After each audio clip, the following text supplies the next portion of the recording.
Nima? Bu qanday bema'nilik? Men qayerdaman? Bu qanday joy? Chap tomonimdan erkak kishining ovozi eshitildi. "Oo, nihoyat o'zingga keldingmi? Men bu yerda yarim soatdan beri qorong'ilikda o'tiribman. Rosa qattiq uxlar ekansizlar", dedi boshida oq kepka kiygan yana bir yigit. U ham xuddi boshqa barcha ishtirokchilar singari quvurga kishanlab qo'yilgan edi. "Bizni o'g'irlab ketishganmi?" Sariq sochli qiz kishanlardan xalos bo'lishga urinib qo'lini silkita boshladi, ammo shu payt uni boshqa bir qiz to'xtatdi. U ham yosh, taxminan 25 yoshlardagi qora sochli qiz edi. "Vahimaga tushishni bas qil. Bunday qilsang, baribir chiqib keta olmaysan. Faqat qo'lingni jarohatlab olasan." Uning gaplaridan keyin hadiksiragan qiz go'yo biroz tinchlandi va jim bo'lib qoldi. "Ha, to'g'ri. Gap sotishni bas qilinglar. Sizlarsiz ham ko'ngil aynayapti. Mana bu juftlikdan o'rnak olinglar. Ularni shayton bilsin qayerga olib kelib zanjirga bog'lab qo'yishibdi, lekin ularga pinagini ham buzmayapti. Bir og'iz ham churq etishgani yo'q. Balki bunaqa tajribalar sizlar uchun birinchi marta emasdir-a?" Kepkadagi yigit menga va o'ng tomonimda o'tirgan yana bir qizga ishora qildi. Chiroq yoqilgandan keyin biz ikkalamiz bir og'iz ham gapirmagan yagona odamlar edik. Aftidan hali ham shok ta'siridan chiqolmayotgandik. Shu yerda bir narsani aniqlashtirib qo'yish kerak. Men mutlaqo tanimaydigan odamlar bilan birga yopiq xonada edim. Xona taxminan 5 ga 5 metr edi. Jami 6 kishi edik. Men bilan birga 3 qiz va 3 yigit. Hammamiz xonaning butun perimetri bo'ylab o'tib, shiftga borib taqalgan katta cho'van quvurga zanjir bilan bog'langan edik.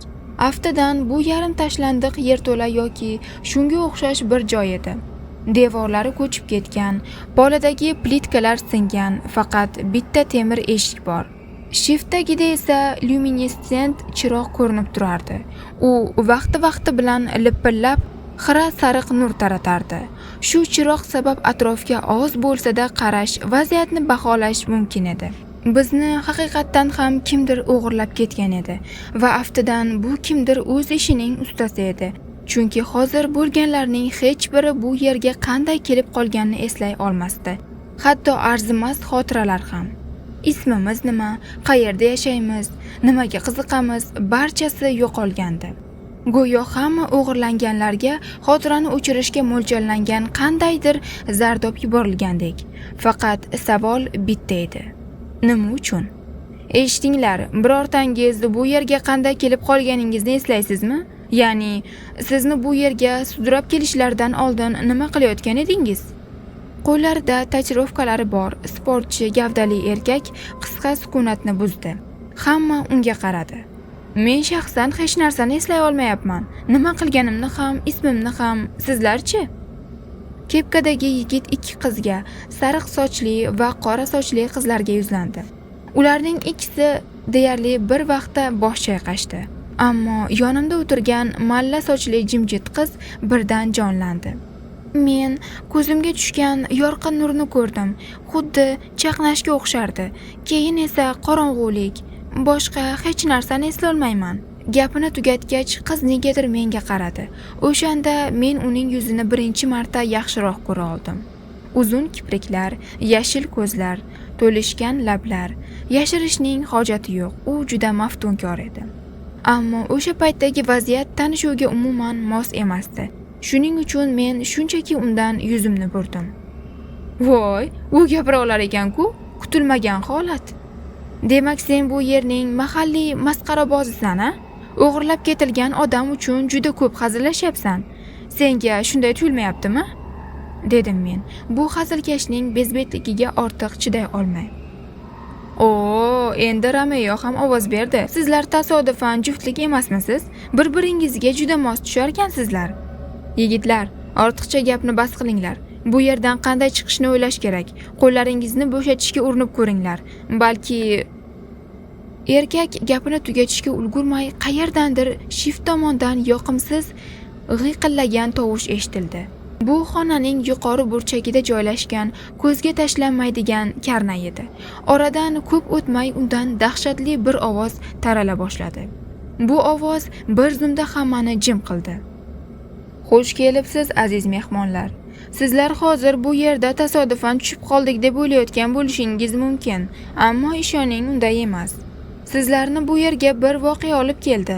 Aynan qanday voqea ekanini birozdan keyin eslaysizlar. Aytishim mumkinki, hamma ham bu yerdan chiqib keta olmaydi. Ko'p narsa o'zingizga bog'liq bo'ladi. Barcha sinovlardan munosib o'tishingizni tilayman. Omad. Begona odamning ovozi tinishi bilan shu paytgacha ko'zimga tinimsiz tashlanib turgan temir eshik birdan ochildi. Qarshimizda juda uzun yo'lak paydo bo'ldi. U ham xuddi shunday g'uvullab turgan chiroqlar bilan yoritilgan edi. Devorlar bo'ylab cho'yan quburlar ko'rinib turardi. Go'yo kimdir biz turgan xonani shosha-pisha nusxa ko'chirib, bir necha 10 metrga cho'zib yuborgandek. Biz sukutda uzoq o'tirmadik. Mahalliy hazilkash tez orada yana gap boshladi. Tan olish kerak, bu safar gapining ma'nosi bor edi. Zo'r o'ylab topgan ekan. Demak, eshikni ochdi. Qo'llarimizni kim yechadi yoki zanjirlarni tishimiz bilan kemirishimiz kerakmi? Yigit qo'llarini namoyishkorona oldinga cho'zganda biroz dovdirab qoldi. Chunki kishanlar uning bilaklaridan sirg'alib tushib, jaranglab polga quladi. Holbuki biroz oldin ularni zo'rg'a qimirlatish mumkin edi. Bir necha soniyadan keyin xuddi shu holat boshqalarda ham takrorlandi. Shundan so'ng hammamiz 6 kishi o'rnimizdan turdik va chiqish tomonga bordik. Endi nima bo'ladi? Bizni shunchaki qo'yib yuborishadimi? Buning nima ma'nosi bor? Dedi och rang sochli qiz, yo'lak oxiriga qarab tushunmovchilik bilan. Yo'q, hech narsa shunchaki bo'lmaydi. U nima deganini eshitding-ku, bizni qandaydir sinovlar kutyapti. Bu telba bu yerga tuzoqlar qo'ygan va biz ulardan o'tishimizni xohlayapti. Erkak shuni aytgach, hamma birdan unga qaradi. Bu odamning ko'rinishi ancha g'ayrioddiy edi. Boshida uzun qora sochlar, quyuq soqol, mushakdor va tatuirovkalarga to'la gavda. U qora futbolka kiygan, ustidan baykerlarnikiga o'xshagan charm jilet tashlab olgan edi. Pastida esa keng klassik jinsi va yeyilgan botinkalar bor edi. Uni guruhimiz rahbari deb ayta olmayman, lekin eshik ochilishi bilan u biroz oldinga chiqdi va qudratli gavdasi bilan boshqalarni ortiga to'sdi. Xo'p, bunday qilamiz. Men birinchi bo'lib yuraman. Oyog'imiz ostida biror qopqon bo'lmasligini kuzataman. Sizlar esa kim-kimdan keyin yurishini o'zingiz hal qilinglar. Hammamiz birga yuramiz va bir-birimizni himoya qilamiz. Shunda bizni bittalab ovlab ketishlari ehtimoli kamayadi. Yo'q, rahmat. Buni men siz eplaysizlar. Men yaxshisi shu xonada qolaman. Bu yerda hech bo'lmasa... Kepkadagi yigit gapini tugata olmadi. Chunki aynan shu paytda biz hozirgacha turgan xonada chiroq birdan o'chdi. Bu go'yo hech kim istig'roq xonada bemalol o'tirib qololmasligi, baribir nimanidir qurbon qilishga to'g'ri kelishi haqidagi signal edi. Bu holatda qurbonlik o'z xavfsizligimiz edi. Burni, qulog'ida sirg'asi bor, katak ko'ylak kiygan, ko'rinishidan aytarli jasoratga ega bo'lmagan o'sha chiroyli mug'ombir darrov tushundi. Tan olish kerak, u ko'proq boy otasining pulini sarflashni yaxshi ko'radigan, bo'sh vaqtini yo sport zalda, yo tungi klubda o'tkazadigan boyvachchalarga o'xshardi.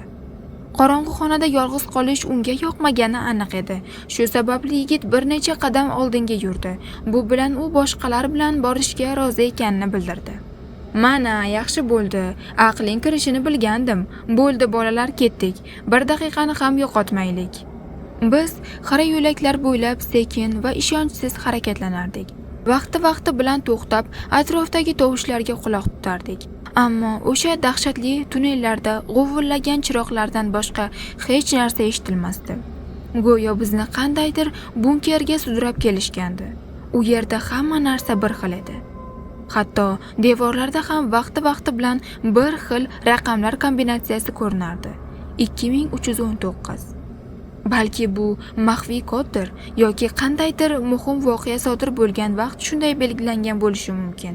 O'sha paytda men buni hali bilmasdim. Rostini aytsam, atrofda bunday taranglik hukm surayotgan bir paytda topishmoqlar haqida o'ylashga holim ham yo'q edi. Biz go'yo mina maydonidan yurayotgandek edik.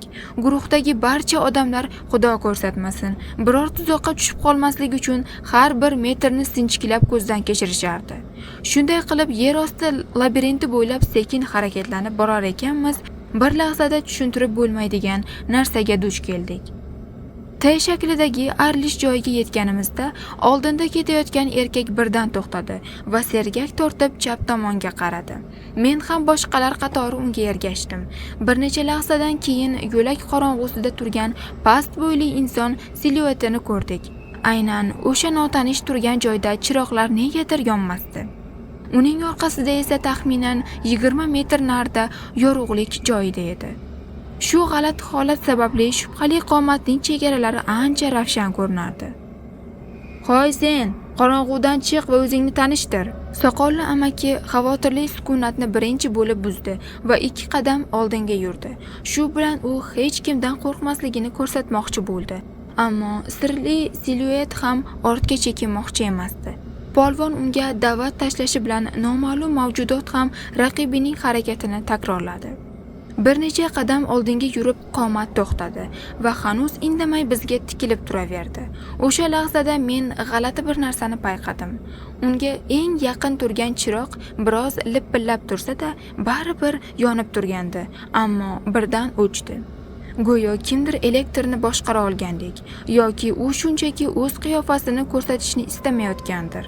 Balki buning uchun qulay lahzani kutayotgandir. Javob uzoq kuttirmadi. Notanish biroz yaqinlashishi bilan gavdali erkak chiday olmadi va unga qarab yurdi. Aftidan u janjal boshlamoqchi edi, ammo shu payt kutilmagan voqea yuz berdi. Erkak qorong'ulikka kirishi bilan birdan keskin to'xtadi va menga shunday tuyuldiki, hatto biroz seskandi. Keyin esa qisqa sukunat cho'kdi. Bu bir necha soniyaga davom etdi. So'ng haqiqiy dahshat boshlandi. Bir zumda bizning yo'lboshchimiz sekin ortga burildi va bir necha qadam orqaga yurib yana yorug'likka chiqdi. Uning qorni qandaydir g'alati paypastlagichlar bilan teshib o'tilgan edi. Ular turli tomonga buralib harakatlanardi. Erkakning og'zidan qon oqardi. Shunga qaramay u bizga nimadir demoqchi bo'lardi, ammo men faqat o'layotgan odamning xirillashini eshitdim. Keyin biz uni ko'rdik. Shu paytgacha soyada turgan mavjudot birinchi marta yorug'likka chiqdi va o'z qurboniga juda yaqinlashdi. Bu mutlaqo odam emasdi. Ko'proq yarim chirigan jasadga o'xshardi, faqat noto'g'ri yaratilgandek. Yuqorida aytilgan paypastlagiчлari va orqasidan chiqib turgan ortiqcha bir juft inson qo'llari bor edi. Shuningdek, uning tanasida teri yo'qligini ham payqadim. Bu narsa go'yo ichkarisidan tashqariga ag'darib qo'yilgandek edi. U tirik mavjudot bo'lishi mumkin emasdi, lekin men o'zga sayyoraliklar yoki jin shaytonlarga ham ishonmasdim. Unda bu qanday balo edi? Bu savol boshimda aylanib turgan bir paytda biz endi 5 kishidan iborat guruh bo'lib, o'sha yo'lakda qotib qolgancha dahshatli manzarani kuzatardik. Eng qo'rqinchlisi o'sha paytda yuz berdi. Paypastlagichlardan biri birdan erkakning ensasini teshib kirib, yuzidan chiqib ketdi. Shundan so'ng biz turgan sektordagi barcha chiroqlar butunlay o'chdi. Mana shu yerda qizlar chiday olmadi. Ular qo'rquvdan bor ovozda chinqirib yuborishdi. Keyin esa hammamiz kelishib olmasdan qarama-qarshi tomonga hali yorug'lik bor tarafga qarab yugurdik. O'sha qo'shtirnoq ichidagi esa go'yo aynan shuni kutib turgandek edi. U ortimizdan quvdi, go'yo bizni qayergadir haydab kirmoqchi edi. Oxir-oqibat u bunga erishdi. Navbatdagi burilishga yugurib kirganimizda yo'lak oxirida temir eshikni ko'rdik. Unda yashil chiqish yozuvi osilib turardi. Bunday vaziyatda bu yozuv biroz kinoyali ko'rinardi. Albatta bizni hech kim shunchaki qo'yib yubormasligini tushunardik. Ammo boshqa yo'l ham yo'q edi. Ortimizdan yaqinlashayotgan qadam tovushlari va chiroqlarning o'chib borish ovozi eshitilardi. Demak, yo'l bitta edi. Eshikka birinchi bo'lib kepkadagi yigit yetib bordi. U o'ylab ham o'tirmay tutqichni tortdi va qorong'u xonaga otilib kirdi. Uning ortidan boshqalar, jumladan men ham ichkariga yorib kirdik. Men eng oxirda yugurayotgan edim. Shu sababli eng qiyin vazifa menga tushdi. qorong'ulikda qandaydir qilib yana eshik qulfini topish va o'sha qonxo'r maxluqdan berkinish. U 100 kilolik erkakni osonlikcha tilka pora qildi. Bizni yo'q qilish esa u uchun bir og'iz tupurgandek gap edi. Ammo ajablanarlisi hammasida juda silliq kechdi. Eshik go'yo o'zi qulflanib yopildi. Uni buzib kirishga ham hech kim urinmadi. Bu oddiy tuzoq edi. Men buni bir necha qadam yon tomonga yurganimdan keyin oyog'im ostidan yer yo'qolgandek bo'lganda darrov tushundim. Keyin tanam boshqalar ortidan dumalab pastga ketdi. Biz qandaydir chuqurga tushib qolgandik. U juda qorong'u va sovuq edi. Bu joy bizdan bor ijobiy energiyani so'rib olayotgandek, faqat umidsizlik va qo'rquv qoldirardi. Bu qo'rquv shu dahshatli joy qorong'usida yashiringan noma'lum narsadan edi. O'rnimdan turib atrofga qaraganimda o'zimdan bir necha metr narida kerosin chiroqqa o'xshagan lampani ko'rdim. Faqat uning ichida olov o'rniga yorqin oq shar bor edi. U to'rtburchak shaklda chiroyli yo'nilgan tosh ustida turardi. Bu yagona yorug'lik manbai edi, ammo butun xonani yoritishga yetmasdi. "Hey, tirik odam bormi? Yordam beringlar, menimcha oyog'imni qayirib oldim." Qizlardan biri yolvorib pichirladi. Ovoz qorong'ulikning qayeridandir kelayotgandi. Shuning uchun kim gapirayotganini aniqlash qiyin edi. "Men tirikman, la'nati. Dum g'azamni shunday urib oldimki, hali ham zirqirayapti. Qayerdasan? Kel, yordam beraman." Yigit qizlardan birining chamasi sariq sochli qizning oldiga bordi va uni qo'ltig'idan ushladi. Qiz zo'rg'a o'rnidan turdi. Ular birga menga yaqinlashdi. Tez orada qorong'ulikda yana ikki siluet ko'rindi. Birinchi bo'lib qora sochli qiz chiqdi. Uning ortidan yashil ko'zli qiz paydo bo'ldi. "Iltimos, menga bularning hammasi tush ekanini aytinglar. Bu qanday joy o'zi? Nega biz bu yerda tushib qoldik?" "Yo'q, bu tush emas", dedim men fonar nuridan ko'zimni uzmay go'yo sehrlangandek. "Hammasi juda real. Bu ko'proq qandaydir sinovga o'xshaydi." "Sinov? Nimani sinashadi? Qanchalik tez o'lib ketishimiznimi? Sen o'sha qo'shtirnoq ichidagini ko'rdingmi o'zi? Yoki u erkakni qanday qilib maydalab tashlaganini? Bizni shunchaki tutib olib qandaydir maxluqlarga yem qilib tashlashgan. Biz ular uchun yangi go'shtmiz xolos." "Voy, bas qil, bunchalik sodda fikrlama. Sen g'alati narsani sezmadingmi? Nega u mavjudot joyida turdi va bizga hujum qilmadi? Nega bizni quvib yeta olmadi? Axir biz chig'anoqdek sekin yugurdik-ku." Men deyarli aminmanki, agar o'sha dev qomat uning ustiga bormaganida, hozir tirik bo'lib yonimizda turgan bo'lardi. "Jin ursin bolalar, janjallashishga topgan vaqtingizni. Avval bu yerdan chiqaylik, keyin kim haq, kim aybdorligini aniqlab olarsizlar." Chaqqon qora sochli qiz oldinga chiqdi va fonar tomonga yurdi. Uning ortidan boshqalar ham ergashdi. Chunki qorong'ulikda yakka o'zi turish yoqimli emasdi. Yangi sinovimiz aniq nimadan boshlanganini eslay olmayman. Ammo qizlardan biri lampani qo'liga olishi bilan qorong'ulikdan suyak sinishiga o'xshagan quruq qarsillash eshitildi. Avvaliga menga shunday tuyulgandir deb o'yladim, ammo tez orada tovush yana takrorlandi. Bu safar ancha yaqinroqdan. Bu kim bo'lishidan qat'iy nazar u yaqinlashayotgandi. Shu qadar tez yaqinlashardiki, nafasim ichimga tushib ketdi. Bir payt chiday olmadim. Fonarni tortib olib tovush kelayotgan tomonga yo'naltirdim. Shu zahoti yuragim tovonimga tushib ketay dedi. Xira nurda ozg'in bir odamni ko'rdim. U siniq, g'ayritabiiy harakatlar bilan biz tomonga pisib kelardi. Har qadamidan keyin uning tanasi dahshatli tarzda bukilib, aynan o'sha qarsillash ovozini chiqarardi. Boshi esa go'yo hid olayotgandek har tomonga burilardi. Noma'lum odamning yuzi kir bintlar bilan o'ralgan, tanasida esa kasalxona xalati kabi bir latta bor edi.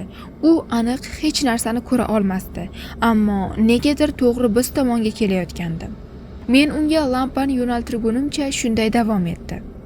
Yorug'lik bir jirkanch mavjudotni yoritishi bilan u darhol to'xtadi va biz uni qanday holatga ko'rgan bo'lsak, o'sha holatda qotib qoldi. "Sen kimsan va bizdan nima istaysan?" Sariq sochli qiz hissiyot zo'riqishiga chiday olmay quvlovchiga qarab baqirdi, ammo hech qanday javob bo'lmadi. U go'yo uni payqamasliklaridan umid qilib haykalga aylangandek turardi. Shunda ichki sezgim menga bu mavjudotga yaqinlashish yoki endi marhum bo'lgan do'stimiz kabi qahramonlik qilish halokatli xato bo'lishini aytdi. Shu sababli na men, na ikkinchi yigit biror ish qilishga shoshilmadik. U noma'lum mavjudot esa turgan joyida turaverdi. Ko'rinmas nigohi bilan bizga jim tikilgandek edi. Ehtimol biz jiddiy muammolardan qutulib qolishimiz mumkin edi, ammo bir lahzada o'ng tomondan xuddi shunday quruq qarsillash eshitildi. Men beixtiyor tovush kelgan tomonga burildim va qorong'ulikda bizga tez yaqinlashayotgan yana bir qomatni ko'rdim. Vaziyat aynan bir xil edi. Yorug'lik nuri bu mavjudotga tushishi bilan u joyida qotib qoldi, ammo biz birinchi ko'rgan mavjudot esa birdan yana harakatlana boshladi.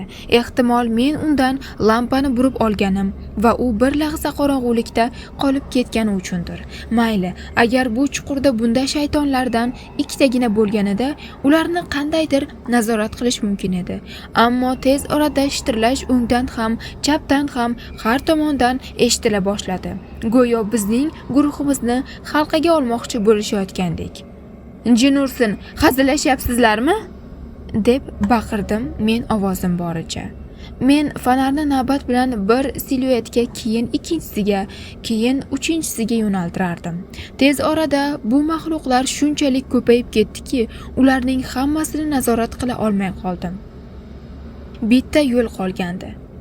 "Hammamiz yuguramiz." Biz tovush eshitilmayotgan tomonga tavakkaliga yugurdik. Bu to'g'ri qaror bo'lib chiqdi. U yerda qayergadir yuqoriga olib chiqadigan yo'lak bor edi. Faqat bitta muammomiz bor edi.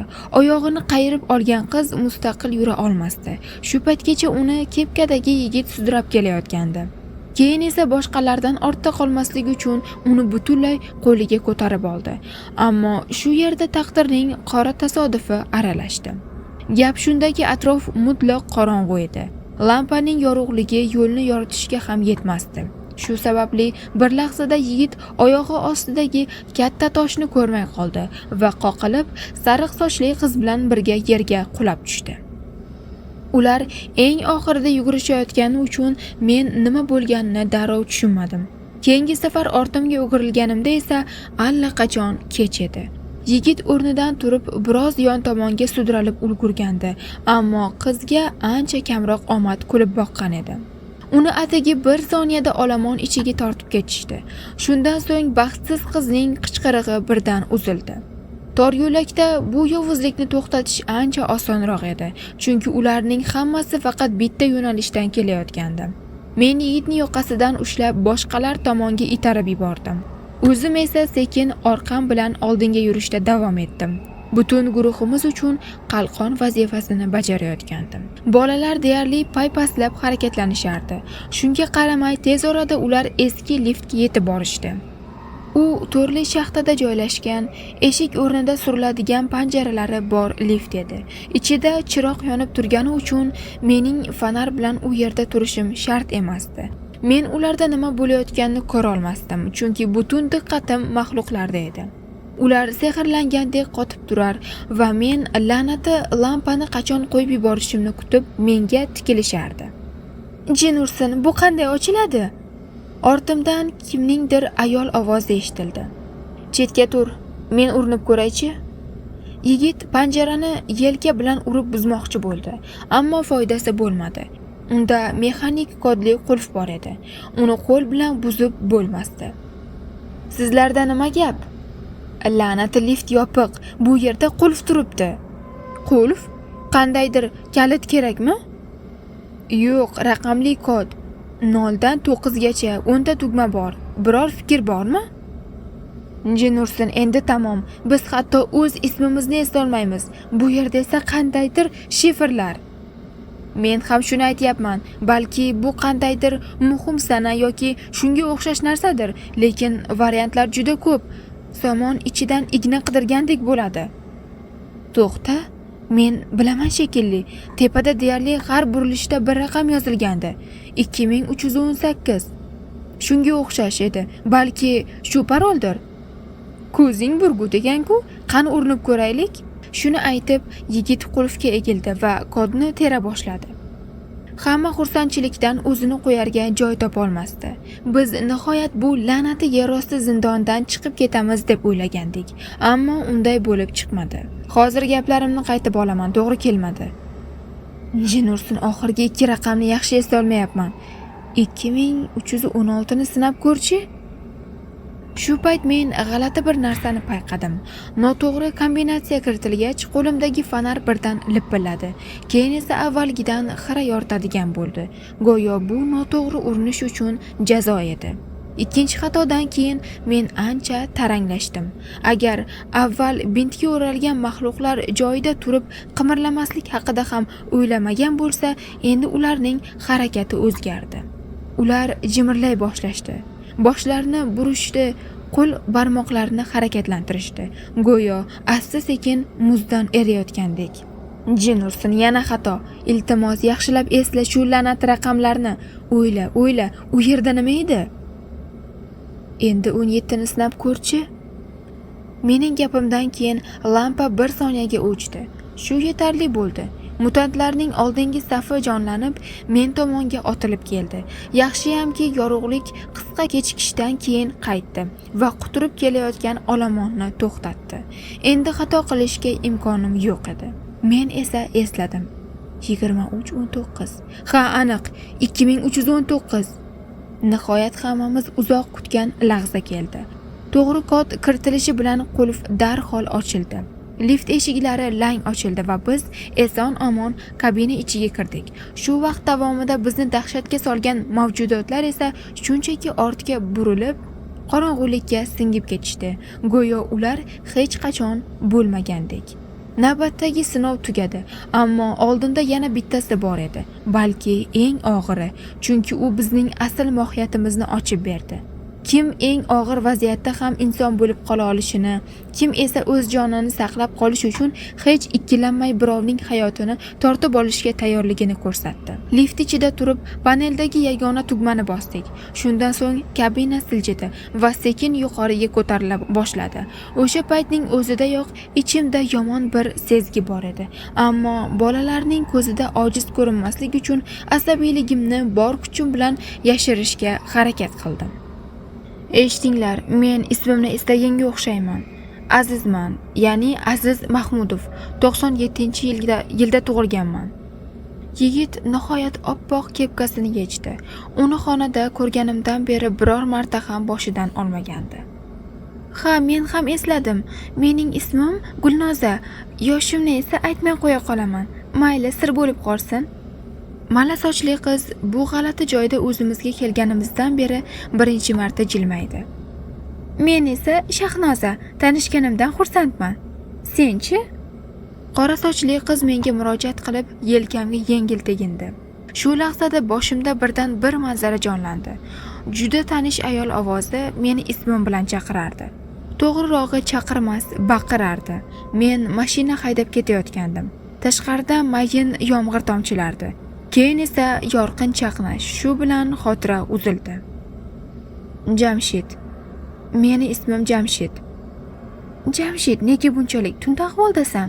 Kimdandir qarzing borligini esladingmi? Yo'q, shunchaki ko'z oldimdan g'alati bir lahza o'tdi. Go'yo mashinada ketayotgandek edim. Mayli, unut. Balki hayotingdagi biror voqeadir. Boshingni qotirma.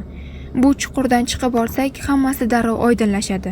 Endi biz deyarli oiladekmiz-ku, faqat sariq sochli malikamiz chiqib keta olmagani achinarli. Chiroyli qiz edi. Azizning gaplaridan keyin oraga sukunat cho'kdi. Biz lift ichidan jim ketardik va shu yerga yetib kelish uchun nimalarni boshdan kechirganimizni eslardik. Bularning barchasi nima uchun o'ylab topilgan edi? Nega bizni xavf ostiga qo'yishdi? Biz bunday qiynoqqa nimamiz bilan loyiq bo'ldik? Men shular haqida o'ylayotganimda lift faqat bitta xona joylashgan qavatga ko'tarilib bo'lgandim. Bu xona tashlandiq ruhiy kasalxonadagi vanna xonaga o'xshardi. Oq plitkalar bilan qoplangan devorlar, pissuarlar, oynali yuvinish rakvinalari. Go'yo bu joyga anchadan beri hech kim qadam bosmagandek edi. Bu yerda mog'or bor, namlik hidi dimog'ni yorardi. Ammo meni hammom jihozlari, rakvinalar va uzoq burchakda yolg'iz turgan vanna hammadan ko'proq hayratga soldi. Ular zang va yana qandaydir narsa bilan qattiq ifloslangan edi. Go'yo biz dahshatli film ichiga tushib qolgandek edik. Bu yerda seni tozalashga majbur qilishsa, boshqa hech qanday maxluqlar ham kerak bo'lmasdi. Xullas, to'liq dahshat. Biz xona ichiga kirganimizda lift eshiklari o'z-o'zidan yopildi va u yana qayergadir pastga tushib ketdi. Shu zahoti shiftdan yana o'sha tanish karnay ovozi eshitildi. Tabriklayman, sizlar yakuniy bosqichga yetib keldingizlar. Ogohlantirib qo'ymoqchiman, keyingi sinov biroz adolatsiz bo'ladi. Hozir bo'lganlarning ichidan men faqat 2 kishini qo'yib yubora olaman. Kim bo'lishini o'zingiz hal qilasiz.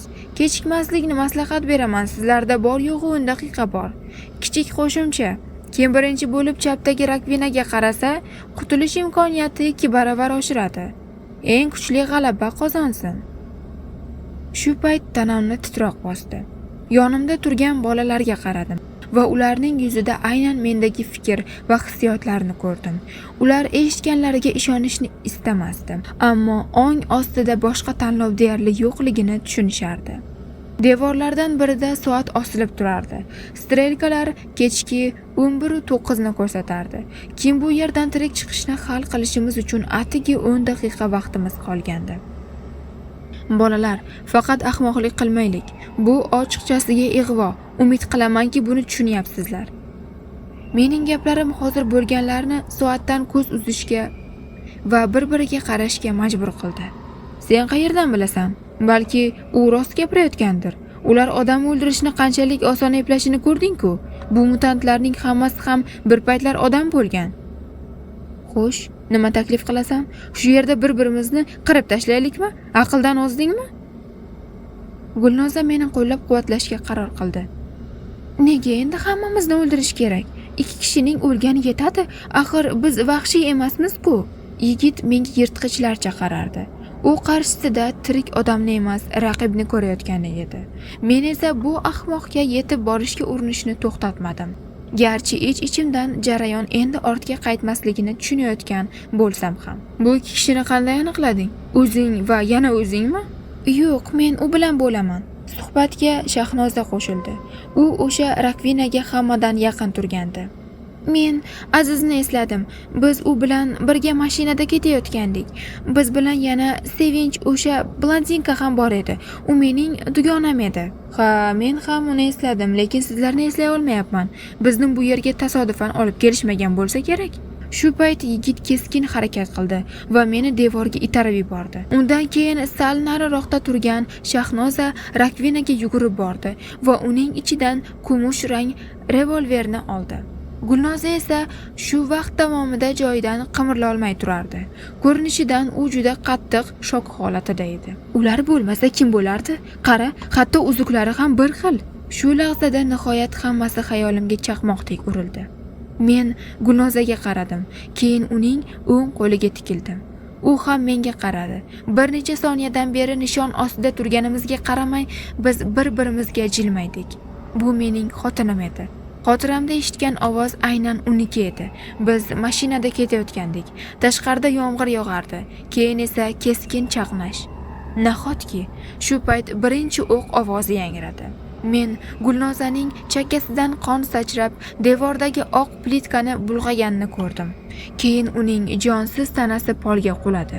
Ko'z oldimda yaqin insonim o'ldirilgan o'sha lahzada qanday his-tuyg'ularni boshdan kechirganimni so'z bilan tasvirlash qiyin.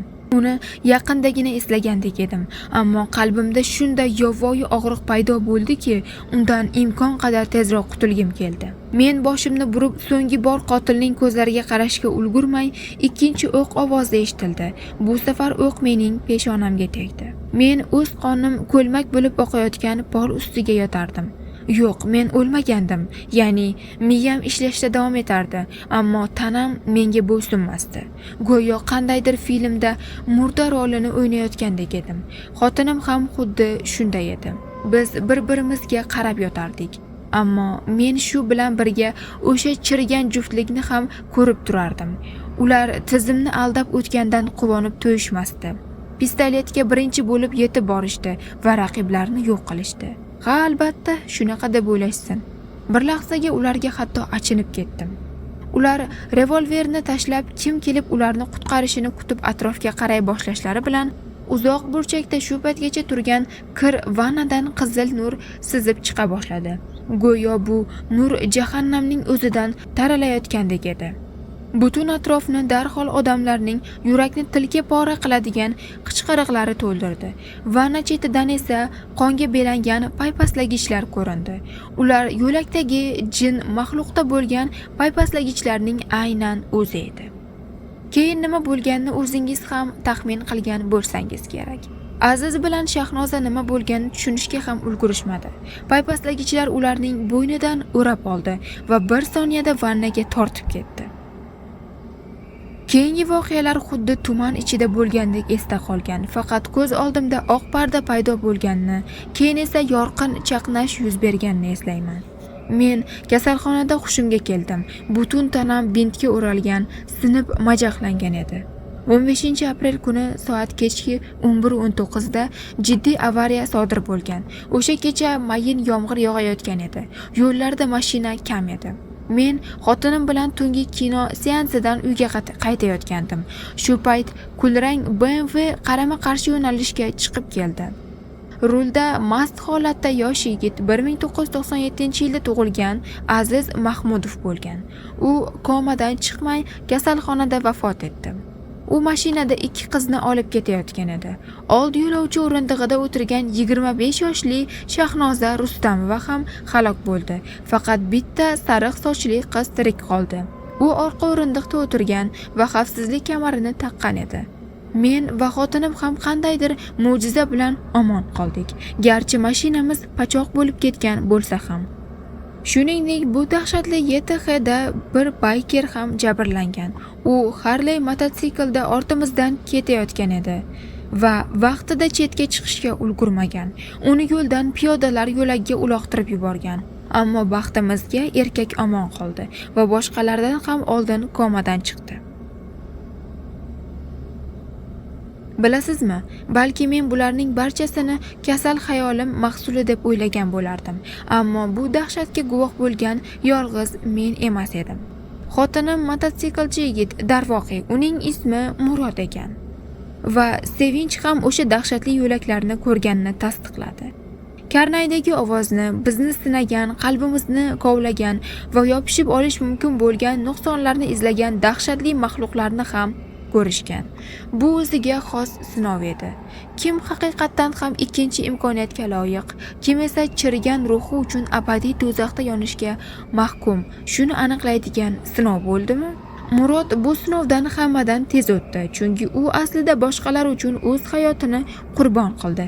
Shuning uchun ham mukofotlandi. Sevinch esa oq ko'ngil, u hatto pashshaga ham ozor bermaydi. Mavjudot uni qurbon rolida tanladi. Maqsad boshqalarning munosabatini ko'rish edi. Ha, o'sha fonarli chuqur. Aziz albatta unga yordam berishga urindi, lekin ko'proq o'z manmanligi sabab u boshqalarning ko'zida qahramon bo'lib ko'rinishni istardi. Ular pastda yerga qulaganda yigit qizga yordam berish o'rniga uni oyog'i bilan itarib yubordi va qutqaruvchi yorug'lik tomon sudraldi. Boshqa bolalar ham bu vaziyatda pand berishdi. Men hech bo'lmaganda maxluqlarni haydashga ham, chiqish yo'lini topishga ham urinayotgandim.